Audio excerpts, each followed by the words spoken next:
escuela dominical correspondiente a la semana del 17 al 23 de enero. Nuestra clase se titula Enseña estas cosas sin reserva a tus hijos. Y vamos a estudiar los capítulos 5 del libro de Génesis y el capítulo 6 del libro de Moisés. En esta clase, hermanos, vamos a repasar conocimientos muy importantes y a meditar mucho con respecto a ello.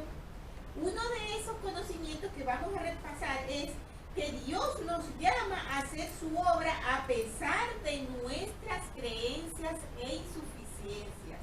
Me encanta realmente esta parte que vamos a tratar, porque muchas veces, hermanos, tenemos tantos miedos y temores cuando nos es llamado para trabajar en la obra del Señor en alguna cosa específica. Siempre están esos temores, ¿verdad? ¿Por qué a mí? Yo no sé hacer esto, nunca he trabajado en esto. Vamos a hablar un poquito más acerca de eso más adelante.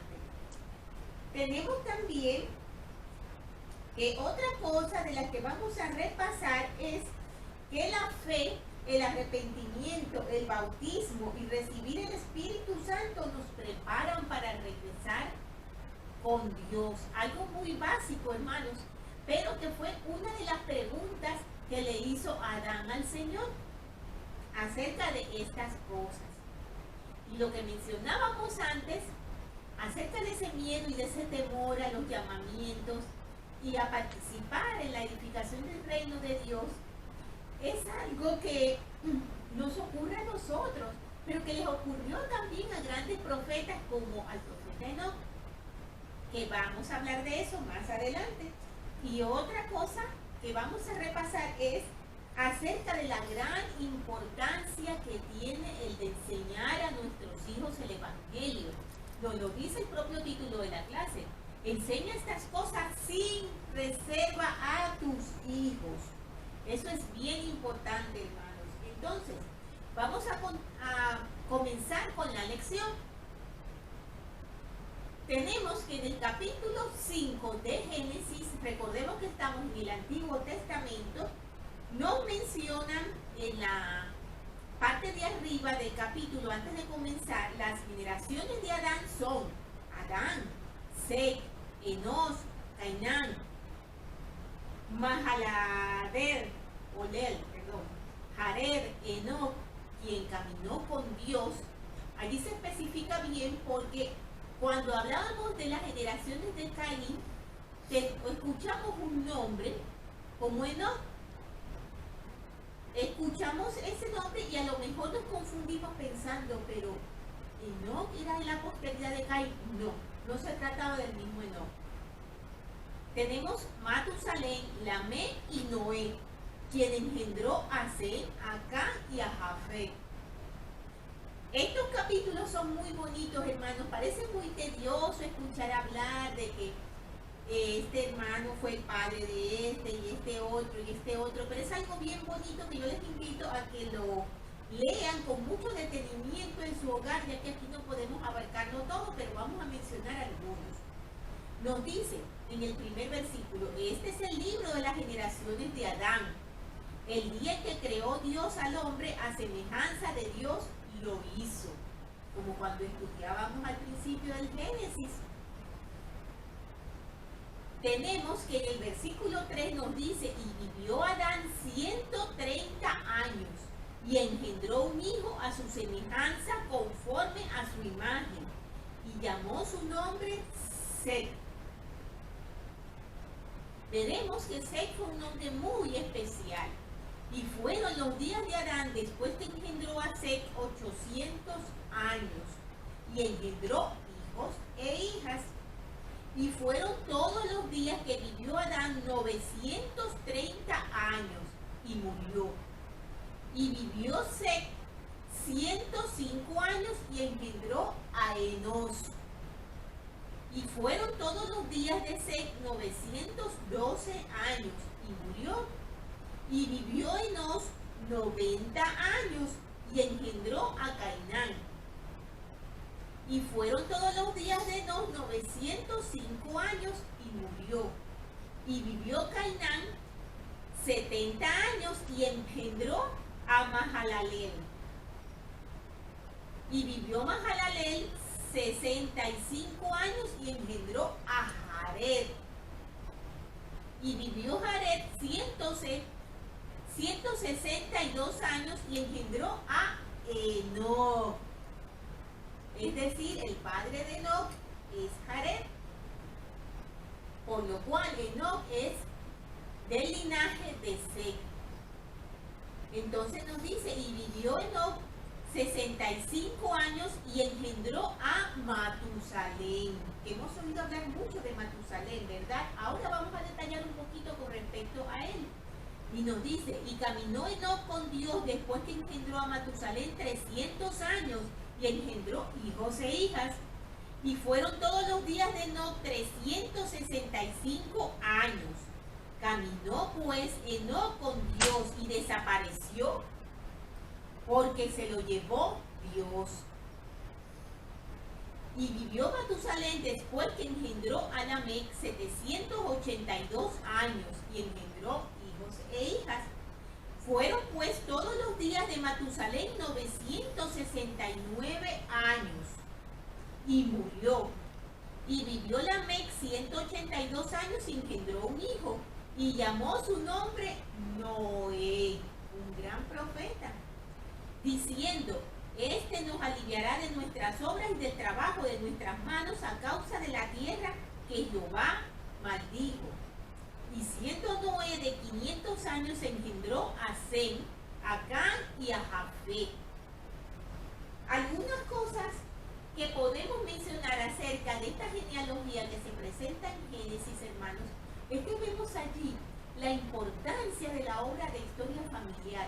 Todos esos registros ya eran llevados desde el principio. El Señor así lo mandó, así como nos lo manda también a nosotros.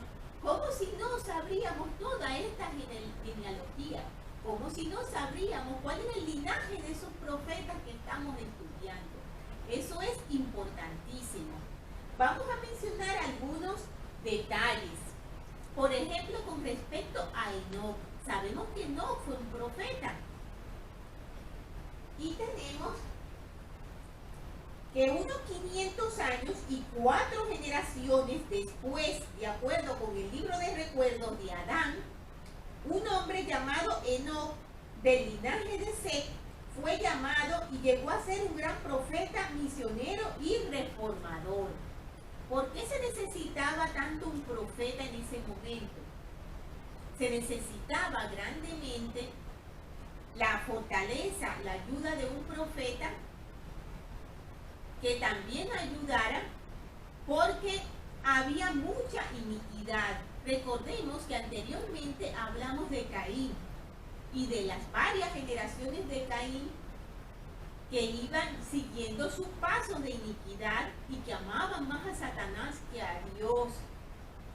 Caín persuadió a muchos y muchos le siguieron. Incluso recordemos que hubo una división entre los hombres de Dios y los hombres que seguían a Caín. Tenemos entonces que se necesitaba su ministerio, como hemos mencionado, porque lo seguían, porque los que seguían el culto de Caín habían llegado a ser muy numerosos y abundaba la violencia entre los de la quinta generación después de Caín. Enoc predicó el arrepentimiento a los que se habían vuelto sensuales y diabólicos. Los hijos de Dios tuvieron que separarse de los hijos del hombre e irse a vivir a un lugar llamado Cainán. Tenemos que tomar en cuenta, hermanos, que no nos debemos confundir.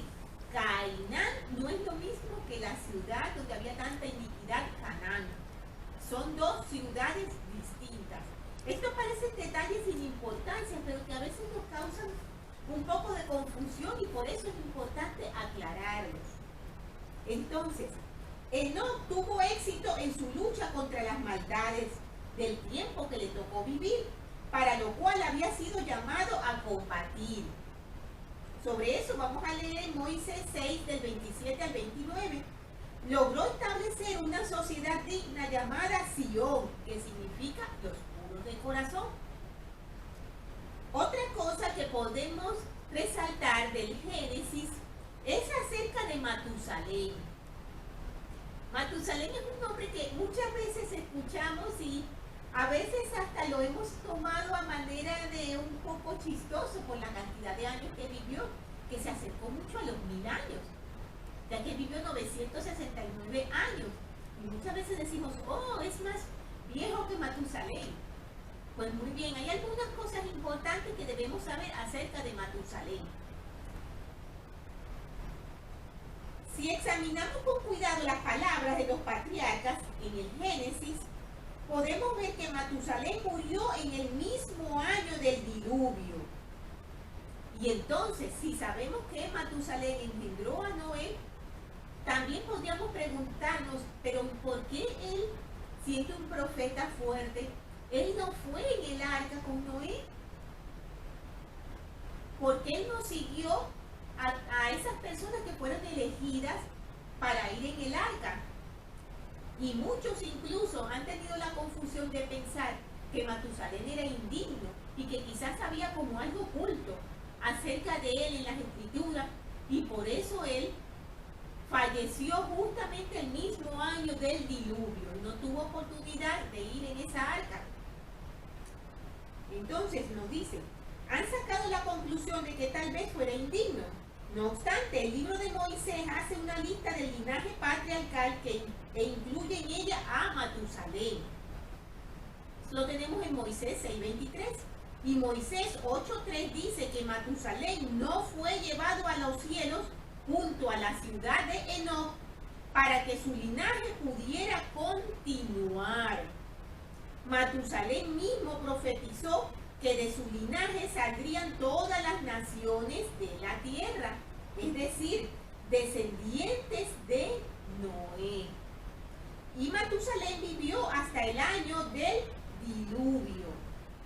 Entonces son pequeños detalles, hermanos, que nos es importante conocer para que no nos confundamos. Perdón, hermanos, no era hijo de Lamec, pero era descendiente de Set, descendiente también de Matusalén. Ahí me confundí un poco, discúlpeme, pero es que son tantos nombres. En fin, continuando entonces, hermanos, quería resaltar esas partes del libro de Génesis y de nuevo invitarles a que leyeran con detenimiento los versículos para que miren bien exactamente cómo es esa genealogía, que es muy bonita. Vamos ahora al libro de Moisés, donde tenemos detalles muy importantes también. Recuerden que el libro de Moisés lo tenemos en la perla de gran precio.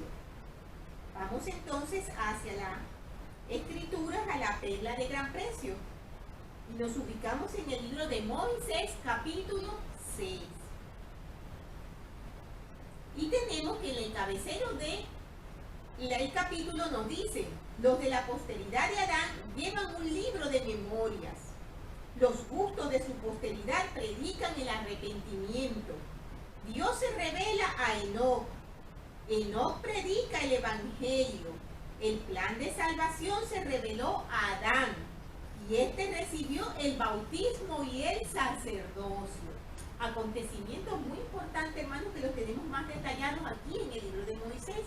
Y nos dice en el versículo 1: y Adán escuchó la voz de Dios y exhortó a sus hijos a que se arrepintieran. Y Adán conoció de nuevo a su esposa, la cual dio a luz un hijo, y él le dio el nombre de Set. Y Adán glorificó el nombre de Dios, porque dijo: Dios me ha designado otra descendencia en vez de Abel, a quien Caín mató. Y Dios se reveló a Set, el cual no fue rebelde, sino que ofreció un sacrificio aceptable, como lo hizo su hermano Abel. Y también a él le nació un hijo y lo llamó Enos. Entonces empezaron estos hombres a invocar el nombre del Señor, y el Señor los bendijo. Vamos a hablar un poquito, hermanos, acerca de Set. tenemos que a Abel se le había escogido para algo muy importante. Él debía transmitir a las siguientes generaciones la responsabilidad del sacerdocio. Pero como sabemos, Abel murió porque fue asesinado por su hermano Caín. Por lo cual ahora Set fue el escogido para esta importantísima responsabilidad de transmitir el sacerdocio a otras generaciones. Set era un hombre, hermanos, muy especial y se dice que era muy parecido a su padre Adán, incluso físicamente. He leído que eran tan parecidos que lo único que los diferenciaba era su edad. Tenemos que Set fue ordenado a los 69 años de edad al sacerdocio y vivió un total de 912 años. Las escrituras hablan de él como de un hombre perfecto y su semejanza era la imagen expresa de su padre. Sobre ello podemos leer también en Doctrinas y Convenios 107, 43. Vamos a continuar entonces con los versículos de Moisés 6 y nos dice: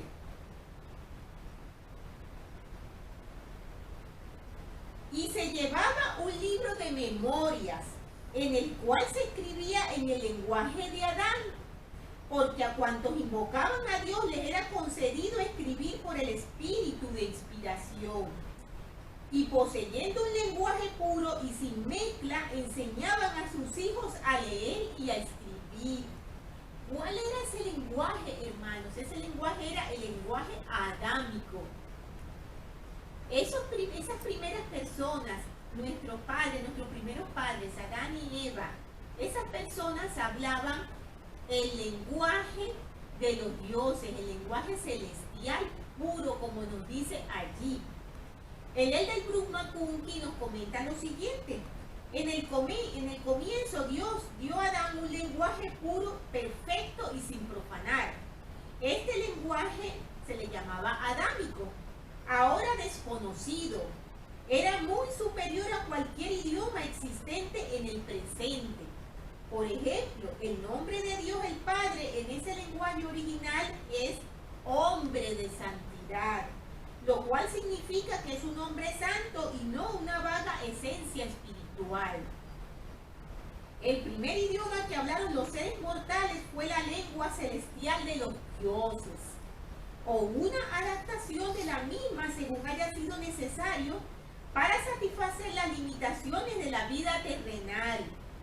Adán y su posteridad tuvieron la habilidad de hablarlo y leerlo, y también escribirlo. El Elder McCunkie dijo lo siguiente acerca del libro de memorias que se menciona en Moisés 6:5.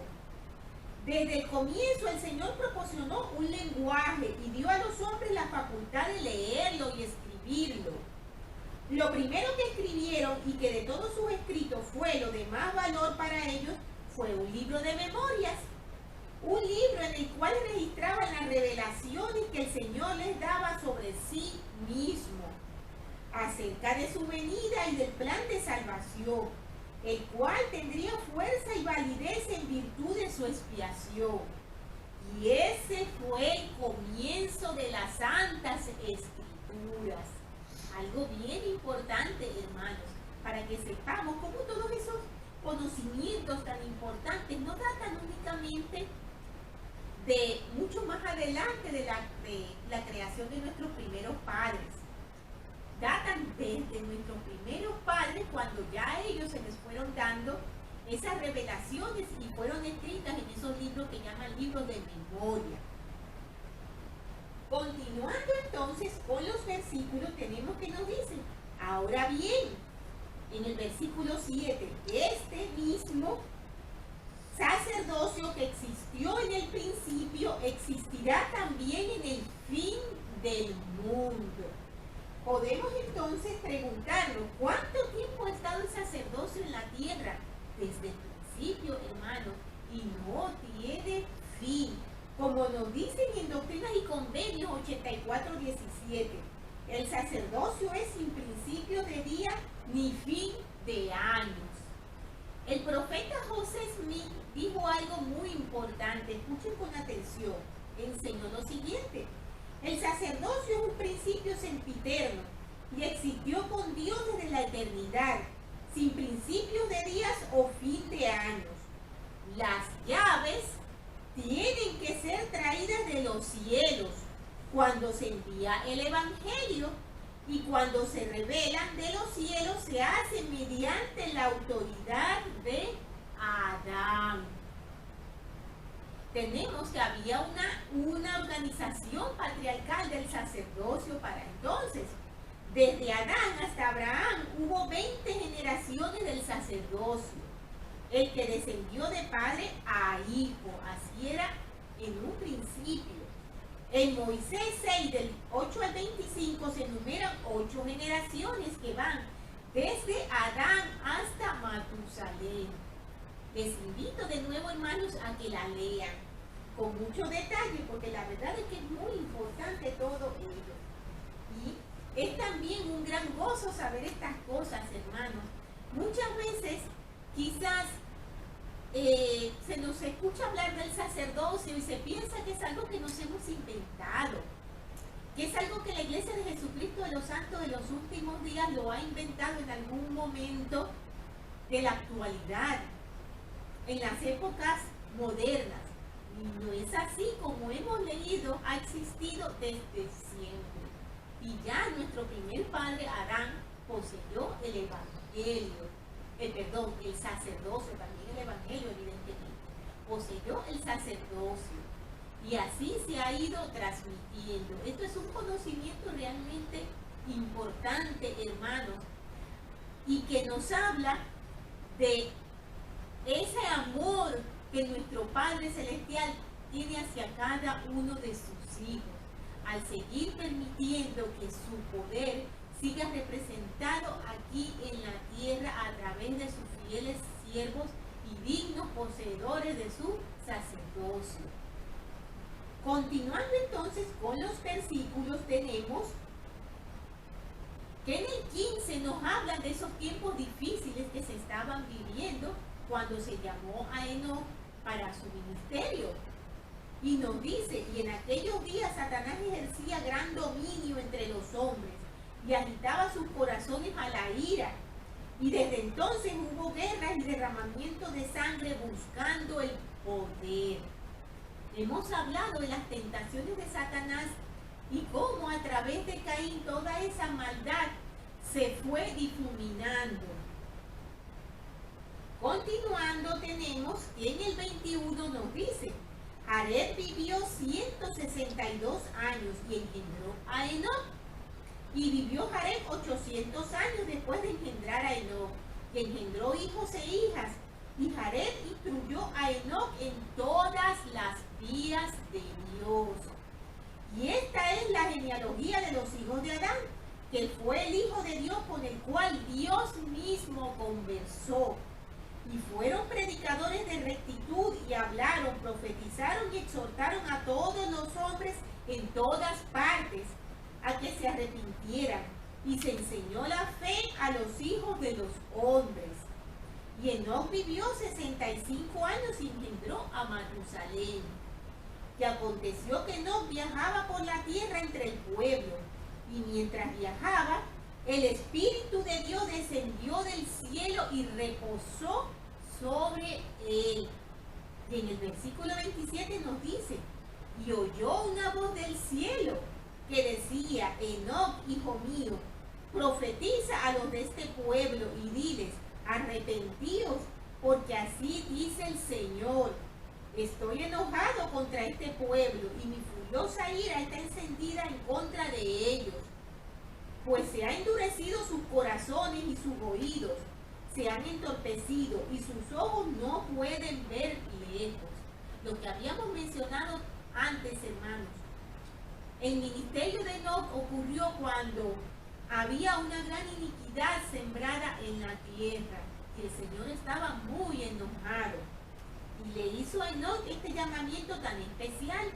¿Cómo reaccionó Enoc? Nos dice en el 31: Y cuando Enoc oyó estas palabras, se humilló a tierra ante el Señor y habló ante él diciendo: ¿por qué he hallado gracia ante tu vista, si no soy más que un jovenzuelo y toda la gente me desprecia por cuanto soy tardo en el habla? ¿Por qué soy tu siervo? Y el Señor le dijo a Enoc: ve y haz lo que te he mandado, y ningún hombre te herirá. Abre tu boca y se llenará, y yo te daré poder para expresarte, porque toda carne está en mis manos, y haré conforme bien me parezca. Fíjense, hermanos, en esas palabras que el Señor dio a Enoc. Esas son palabras, hermanos, muy fuertes, que en ese momento fueron dirigidas a Enoc, pero que podemos también sentirlas como dirigidas hacia nosotros mismos. Habíamos mencionado al principio que muchas veces cuando somos llamados a servir en la iglesia, empezamos a sentir ese miedo, ¿verdad? Y ese temor. Me han puesto a dar una clase, me han puesto a ser presidente o presidenta de una organización, me han puesto a ser consejera, me han puesto a dirigir la música, los distintos llamamientos que hay. Y sobre todo cuando son cosas que nunca hemos hecho, o que simplemente somos temerosos de hablar en público porque no sabemos cómo hacerlo, nos ponemos nerviosos, empezamos a dudar acerca del por qué se nos ha llamado a eso.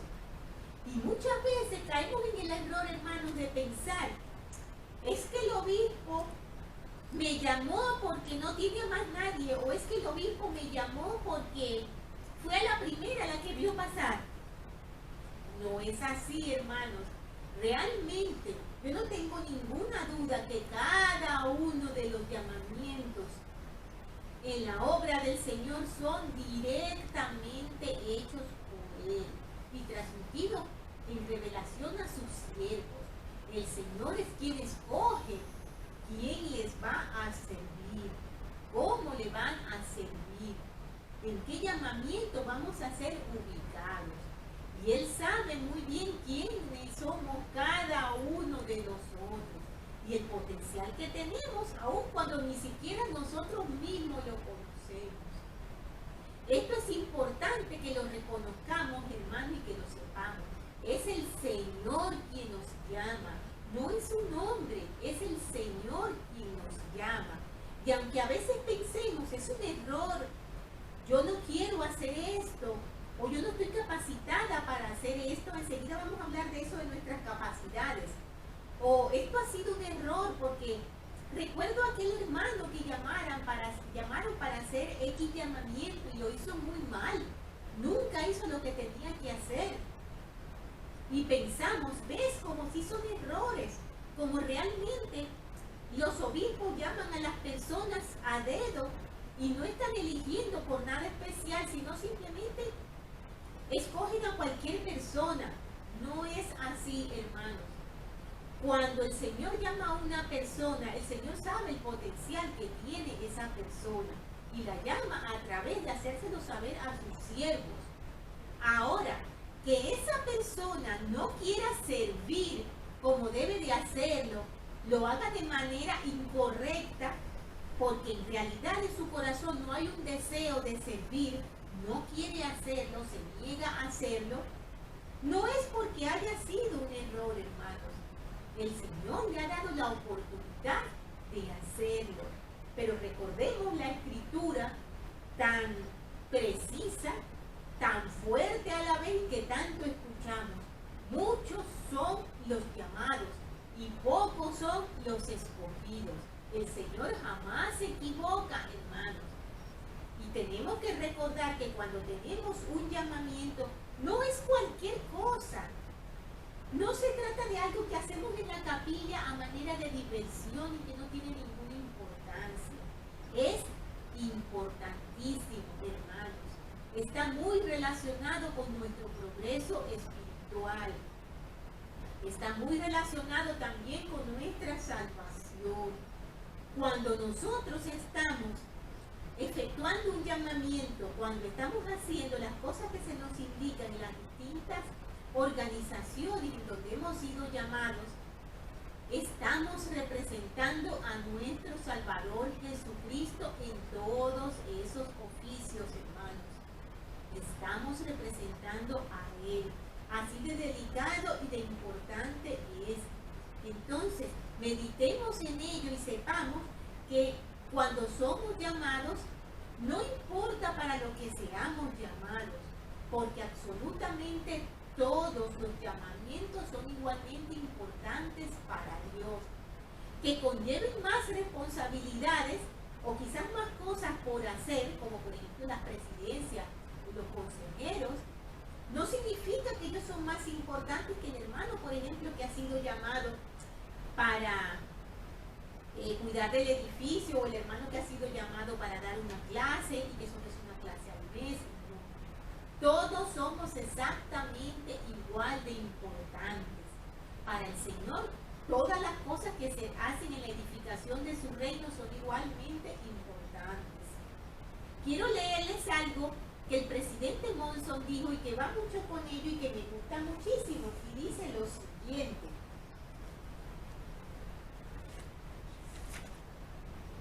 a quien el Señor llama, el Señor prepara y capacita. Esto lo hemos escuchado mucho también, ¿verdad? El presidente Thomas Monson enseñó: quizás muchos de ustedes sean tímidos por naturaleza o se consideren inadecuados para aceptar un llamamiento. Pero recuerden que esta obra no es de nosotros solamente, es la obra del Señor.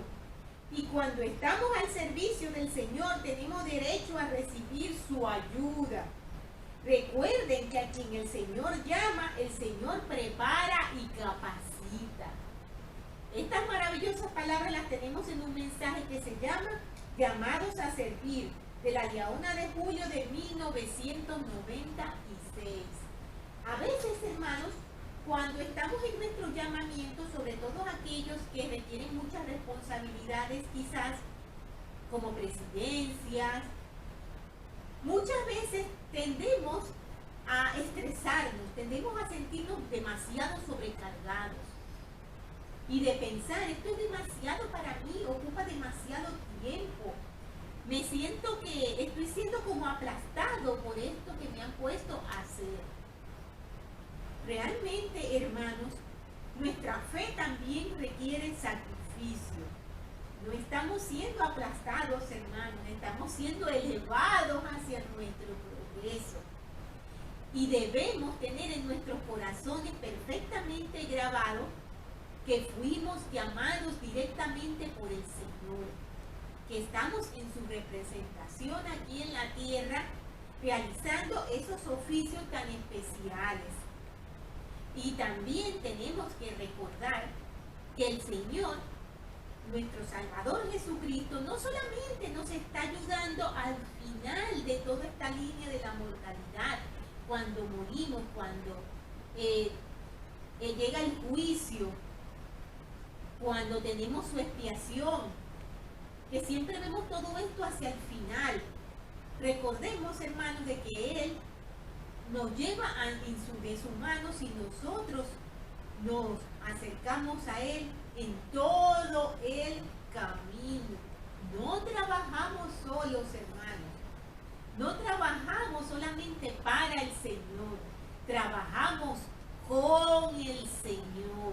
Y Él está a nuestro lado para guiarnos, para apoyarnos, para darnos la fortaleza, para proporcionarnos las revelaciones que necesitamos y poder hacer lo que Él tanto necesita para la edificación de su obra.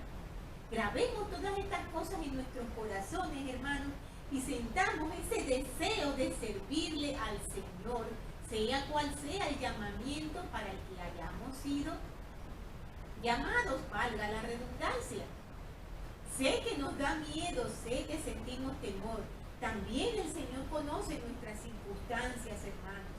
No nos sintamos mal cuando quizás sentimos de que no lo hacemos a la perfección según nuestra visión, porque hay momentos en que no podemos hacer una cosa o no podemos hacer otra. Recordemos que para el Señor somos un libro abierto y Él conoce nuestros corazones. Él sabe cuando nos hemos esforzado Él sabe cuando hemos dado lo máximo de nosotros y cuando estamos caídos por alguna situación y necesitamos ayuda. O cuando hay circunstancias apremiantes que nos impiden hacer alguna cosa. Él lo sabe, hermanos. No dudemos nunca eso y trabajemos en su obra con gran deseo y con gran fe, sabiendo de que estamos de su mano constantemente. Continuando entonces con los versículos, tenemos que en el 33 el Señor le dice a Enoc: di a este pueblo, elegid hoy servir a Dios, el Señor que os hizo. He aquí, mi espíritu reposa sobre ti.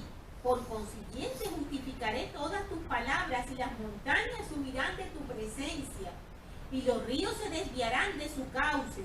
Y tú permanecerás en mí y yo en ti. Por tanto, anda conmigo. Y el Señor habló a Enoc y le dijo: úntate los ojos con barro y lávatelos y verás.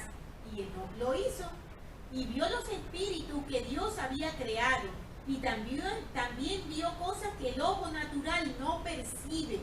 Y desde entonces se esparció este dicho por la tierra: el Señor ha levantado un vidente a su pueblo. Tenemos en los subsiguientes versículos, hermanos, más detalles acerca de este ministerio de Enoc, que como mencionamos, no podemos profundizar en todos. Ya para el final, el Señor dice: y nuestro padre Adán habló al Señor y dijo: porque es necesario que los hombres se arrepientan y se bauticen en el agua. Le hizo esa pregunta Adán al Señor: ¿por qué es necesario que los hombres se arrepientan y se bauticen en el agua? Aquí tenemos una lámina del bautismo del Salvador. Su perfecto ejemplo, cuando Él, sin ningún pecado, siguió exactamente la voluntad de su Padre y cumplió con el mandamiento. Entonces, Adán le hizo esa pregunta al Padre Celestial: ¿por qué era necesario arrepentirse y bautizarse en el agua? Y el Señor le contestó: he aquí, te he perdonado tu transgresión en el jardín de Edén. De allí que se extendió entre el pueblo el dicho que el Hijo de Dios ha expiado la transgresión original, por lo que los pecados de los padres no pueden recaer sobre la cabeza de los niños, porque estos son limpios desde la fundación del mundo. Y el Señor habló a Adán diciendo: por cuanto se conciben tus hijos en pecado, de igual manera cuando empiezan a crecer, el pecado nace en sus corazones y prueban lo amargo para saber apreciar lo bueno. Allí hay algo muy importante que necesitamos puntualizar, hermanos. El Señor no está queriendo decir aquí que ya los niños vienen con una semilla de pecado que ellos van a desarrollar, porque podemos confundirnos cuando dice aquí: se conciben tus hijos en el pecado, como diciendo que ese pecado continúa en ellos. Ya hemos explicado que no es así. Dice: el pecado nace en sus corazones, empiezan a crecer y el pecado nace en sus corazones. El Señor lo que está queriendo decir aquí, hermanos, no es que los niños vengan ya por la transgresión de Adán y Eva con una semilla de pecado en su corazón. Se refiere al pecado que existe en el mundo, a que ellos vendrán a un mundo caído, a un mundo donde hay una gran iniquidad. No es porque ellos vengan con su maldad, con la maldad inherente en sus corazones. Los niños, me refiero. Este es un punto importante. Y nos dice en el 56: y les he concedido discernir el bien del mal, de modo que son sus propios agentes. Y otra ley y mandamiento te he dado. Este es muy importante, hermano. Dice: enséñalo pues a tus hijos que es preciso que todos los hombres en todas partes se arrepientan, o de ninguna manera heredarán el reino de Dios, porque ninguna cosa inmunda puede morar allí, ni morar en su presencia, porque en el lenguaje de Adán su nombre es hombre de santidad, y el hombre de su unigénito es el Hijo del hombre, sí, Jesucristo, un justo juez que vendrá en los meridianos de los tiempos. En el 59 nos dice que por causa de la transgresión viene la caída, la cual trae la muerte, y como habéis nacido en el mundo mediante el agua y la sangre y el espíritu que yo he hecho, y así del polvo habéis llegado a ser alma viviente, así igualmente tendréis que nacer otra vez en el reino de los cielos, del agua y del espíritu, y ser purificados por sangre, a saber, la sangre de mi unigénito, para que seáis santificados de todo pecado, y gocéis de las palabras de vida eterna en este mundo, y la vida eterna en el mundo venidero. Sí, gloria inmortal, porque por el agua guardaréis el mandamiento, por el espíritu sois justificados, y por la sangre sois santificados. Allí le explicaba el Señor a Adán por qué era importante que él se arrepintiera y entrara a las aguas del bautismo. Una explicación muy buena, hermano, que vamos a detallar con algunos comentarios acerca de esto que hemos mencionado.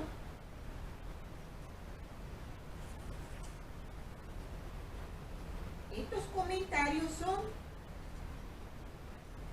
los siguientes.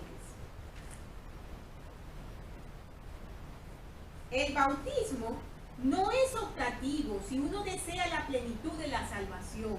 Jesús dijo que las personas debían nacer del agua y del espíritu. Eso lo tenemos en Juan 3, versículos del 3 al 5. Cuando Él envió a los 12 apóstoles a enseñar el Evangelio, les dijo que todo aquel que creyera y se bautizara sería salvo, y quien no creyera sería condenado. Marcos 16, 16. El bautismo en el agua tiene varios propósitos. Es para la remisión de los pecados, para ser miembros de la iglesia y para entrar en el reino celestial. Es también la puerta que conduce a la santificación personal, cuando a eso le sigue la recepción del Espíritu Santo. Entonces, hemos hablado en el versículo 60 de la justificación. Ser justificado es ser hecho justo. O sea, libre de culpa y de pecado. El Espíritu Santo es el miembro de la Trinidad, cuyo poder actúa como agente purificador que quita la culpa y el pecado de nuestra vida. Eso lo tenemos en 2 de Nefi 31:17. El presidente Joseph Fielding Smith dijo: a través del derramamiento de la sangre de Cristo somos limpiados y santificados, y somos justificados a través del Espíritu de Dios. Con respecto a la santificación tenemos lo siguiente. Ser santificado es ser santo y digno de la vida eterna y de la gloria inmortal por medio de su expiación perfecta. Jesucristo derramó su sangre e hizo posible que todos los que tuviesen fe y se arrepintieran fueran santificados. Por consiguiente, somos rescatados y santificados por la sangre de Cristo. Tenemos que el Señor hablaba del por qué era importante, y hemos hablado de la justificación y de la santificación. El Señor habló también en esos versículos de agua, sangre y espíritu, ¿verdad? El Elder Bruce McConkie explicó un poquito más profundamente también en estos versículos, y él mencionaba: para la salvación son necesarios 2 nacimientos, como lo dice el Señor. El hombre no puede ser salvo si no nace en el mundo, ni puede regresar a su hogar celestial si no nace en el reino del Espíritu. Los elementos presentes en el nacimiento en el mundo y en el nacimiento espiritual son los mismos. Ellos son el agua, la sangre y el espíritu. Por consiguiente, todo nacimiento en el mundo es una advertencia desde los cielos de que debemos prepararnos para el segundo nacimiento. En todo nacimiento mortal, el bebé está sumergido en agua en el vientre de su madre. Todos sabemos eso, ¿verdad? En el momento preciso, el espíritu entra en el cuerpo y la sangre fluye siempre por las venas del nuevo ser. De otra forma, sin cada una de esas cosas no habría vida, ni nacimiento, ni vida mortal.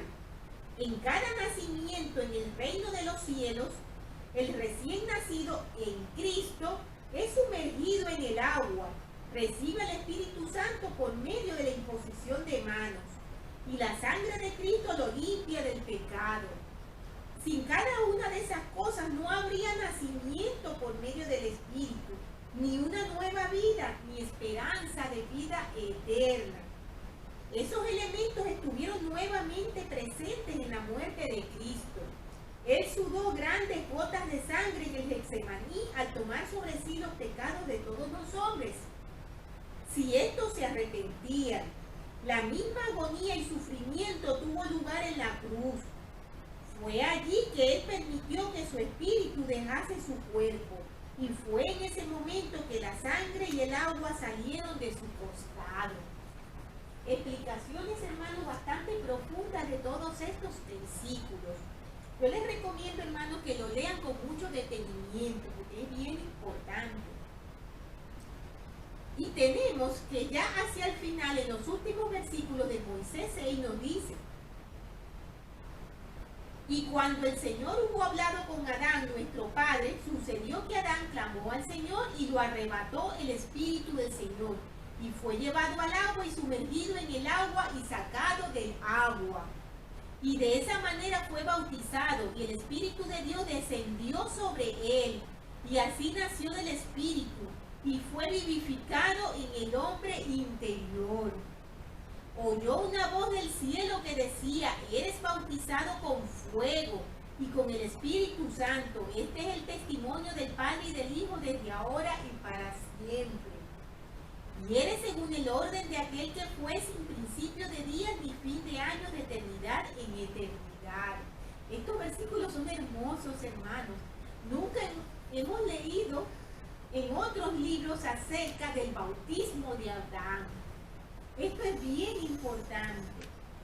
Y en el 68, el Señor le dice: he aquí, eres uno en mí, un hijo de Dios, y así todos pueden llegar a ser mis hijos. Pueden llegar a ser mis hijos. Amén. Tenemos, hermanos, que el Señor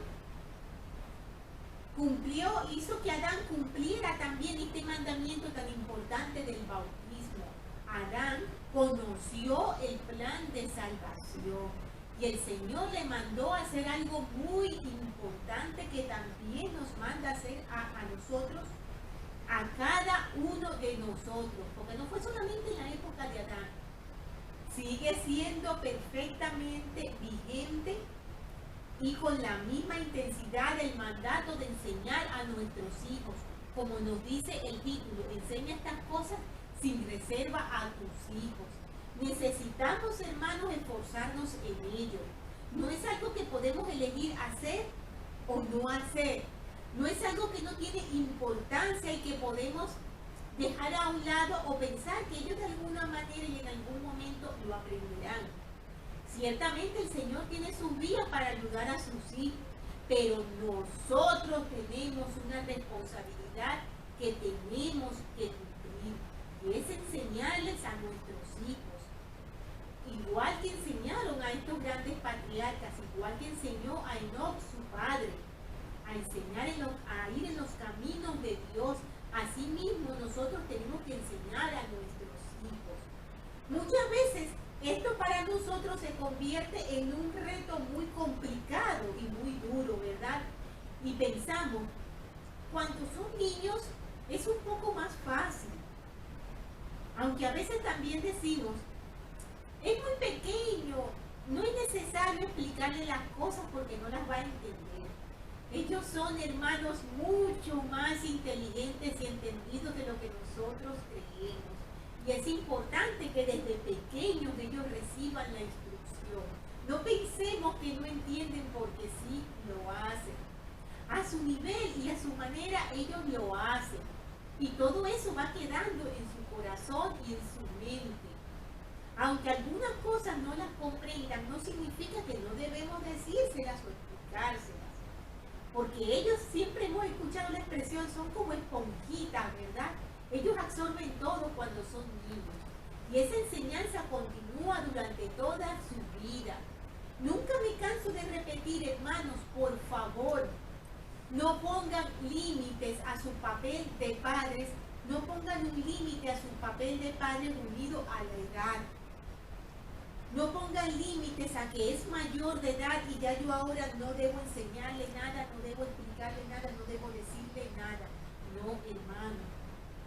Nosotros hemos hecho convenios con el Señor y uno de esos convenios es enseñar a nuestros hijos. Serán nuestros hijos en las eternidades si hemos hecho esos convenios, ¿verdad? Entonces, esa instrucción no es solamente desde su nacimiento hasta los 18 años. Esa instrucción es para siempre, hermanos. Que cuando son adultos, cuando son jóvenes, es más difícil. En el sentido que muchas veces no quieren escuchar, se desvían, se van. No podemos obligarlos porque tienen su albedrío, eso es cierto, no podemos obligarlos. Mas nosotros debemos amonestarles, mas nosotros debemos darles nuestro ejemplo, lo cual es esencial. Si nosotros estamos firmes, ellos van a tener una esperanza, hermanos, porque nuestras bendiciones van a ellos también a través de nuestra fe y nuestra perseverancia. Que ellos insistan en irse por el camino equivocado es algo muy triste y muchas veces escapa a nuestras manos, pero debemos seguir luchando, debemos seguir orando, debemos seguir hablando con ellos siempre que podamos. No significa acosarlos, hermanos, no significa, porque esto también es un poco malentendido lamentablemente y muchas veces hay padres que toman el evangelio, como lo digo yo, como una piedra para golpear a sus hijos y hacerles sentir mal. No se trata de una piedra, hermanos, se trata de luz, se trata de amor, se trata de comprensión, que ellos entiendan que nuestras palabras no son para hacerles sentir mal, no son para hundirlos, son para edificarlos, son para ayudarlos, son para que ellos puedan tener una visión más clara de sus vidas y puedan ir por el camino correcto. Ellos pueden elegir con su albedrío, pero nosotros somos sus padres y tenemos el deber de ayudarles. Nunca olvidemos eso, hermanos. Eso no tiene un límite de edad, como lamentablemente se cree hoy en día. En una oportunidad leí un ejemplo que citó el presidente Harold B. Lee, que yo nunca lo olvidé. Creo que en alguna ocasión lo he dicho aquí en las clases virtuales. El ejemplo era acerca de una historia que se contaba de un pueblo muy bonito, donde las personas les gustaba vivir porque era muy, muy hermoso. Pero el pueblo tenía un precipicio y muchas personas perdían su vida porque accidentalmente caían al precipicio. Entonces hicieron una junta, una reunión los del pueblo para decidir qué podían hacer para evitar las muertes. Una parte del pueblo mencionaba que debían cercar el precipicio, que debían de poner una cerca muy fuerte y muy alta para evitar que las personas cayeran al precipicio. Y otra parte del pueblo opinaba que el problema no era que hubiera o que no hubiera una cerca, que el problema era que no había una ambulancia que pudiera rápidamente auxiliar a quienes caían en el precipicio. Que si hubiese una ambulancia, no habría tantas muertes porque serían atendidos. Fíjense en las dos propuestas, hermanos, y la relación que guarda con lo que estamos hablando de enseñar a nuestros hijos. Evidentemente, al parecer, hubo más personas, como ocurre en el mundo, que en lugar de poner esa cerca, que la podemos encajarla dentro de lo que estamos tratando de explicar, con el conocimiento del Evangelio, con el mandato que nos da el Señor de enseñar a nuestros hijos el Evangelio. Eso constituye esa cerca fuerte, resistente y alta. Pero esa cerca muchas veces da pereza, muchas veces da trabajo, muchas veces no tenemos la fe o la fortaleza para enseñarla a nuestros hijos o considerarla importante en nuestras familias. Y entonces, esas personas del pueblo, la mayoría decidieron lo de la ambulancia. ¿Qué ocurrió? Que muchos caían. Algunos se salvaban cuando la ambulancia se los llevaban, pero todavía había muertes. La moraleja de la historia es, vamos a permitir nosotros, hermanos, que nuestros hijos sigan cayendo, para entonces decir, estoy aquí, soy su padre y le apoyaré. Cuando vuelva herido de caer por el precipicio del pecado y del error, yo estaré aquí para recibirlo. Evidentemente, hermanos, es importante que nosotros les apoyemos, porque para eso somos sus padres. Recordemos la parábola del hijo pródigo. Nosotros tenemos el deber también de ayudar a nuestros hijos y de apoyarlos y de tratar de ayudarnos a sacarlos de esos agujeros de error. Es nuestro deber también como padre ayudarlos hasta donde el Señor nos indique y como el Señor nos lo indique que debemos hacerlo. Pero eso no significa que no tengamos que enseñarlos y que tengamos que esperar a que ellos caigan en el precipicio. ¿Acaso no es mejor construir esa cerca de enseñanza y fortaleza del Evangelio?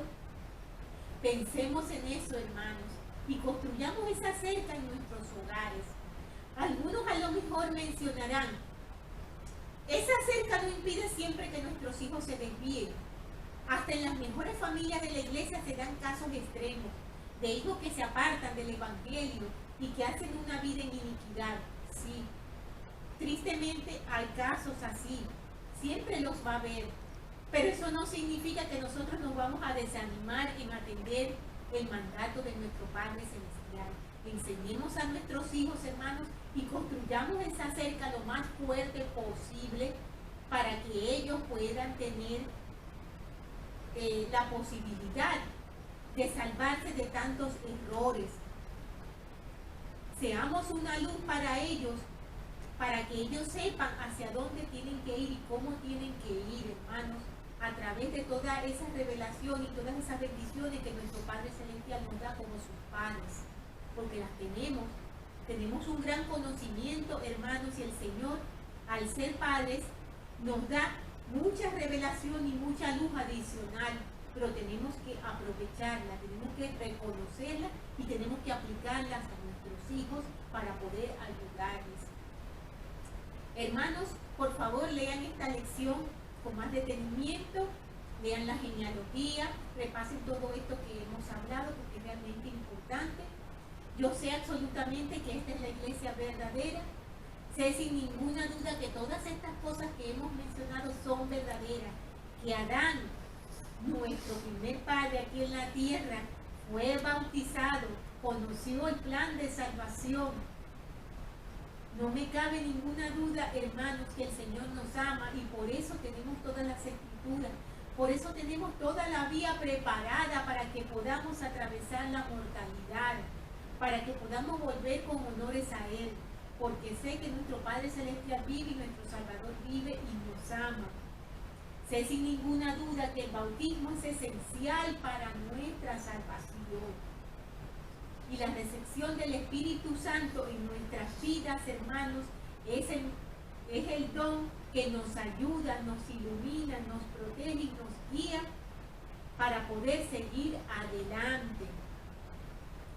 Estas cosas, hermanos, con mucho amor y humildad, dejo en el sagrado nombre de Jesucristo. Amén. Por favor, hermanos, estudien la siguiente lección para la semana entrante, que se titula El Señor llamó Sión a su pueblo. Y vamos a estudiar el capítulo 7 del libro de Moisés. Que tengan, hermanos, una estupenda semana.